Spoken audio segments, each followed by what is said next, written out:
首先呢，我们准备2个西葫芦，去掉头尾，然后用削皮器去掉外皮，再用擦丝器擦成细丝，全部放入盆中，加上2勺食用盐，用筷子搅拌均匀，杀水10分钟。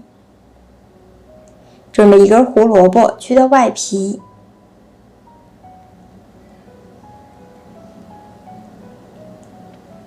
用擦丝器擦成细丝。擦好以后，和西葫芦放在一起，搅拌均匀，杀水10分钟。准备1块鸡胸肉，先切成长条，然后再切成小肉丁。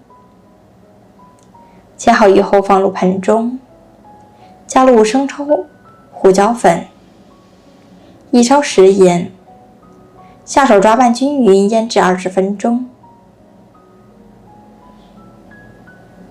这时西葫芦和萝卜呢，杀的水分已经全部杀出来了，我们放在网布中，用尽全力把水分挤出来，然后放入盆中，打上2颗笨鸡蛋，倒入之前调好的肉馅儿，用筷子顺时针搅拌均匀，加入适量面粉，边倒边搅拌。面粉不要加入太多，太多了会破坏西葫芦的口感。电饼铛提前预热刷油，把西葫芦糊全部倒进来，用铲子铺平，摊成一张大饼，尽量摊得均匀一点，平一点。电饼铛开上下火，先烙制3分钟。3分钟以后打开盖子，打上1颗笨鸡蛋，用刷子涂抹均匀，撒上1把黑芝麻点缀，盖上盖子，再烙制1分钟。全程烙制4分钟左右，我们打开盖子，哇，好香啊！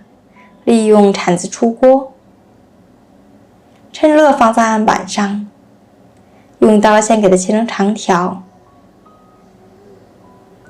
我们的西葫芦小饼就做好了，也可以切成自己喜欢的形状，盛入盘中就可以开吃了。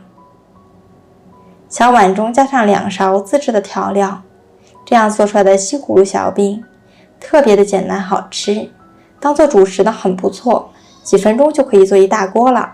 吃的时候可以蘸上自己喜欢吃的调料，味道呢会更加的美味好吃。喜欢吃西葫芦的朋友可以尝试一下。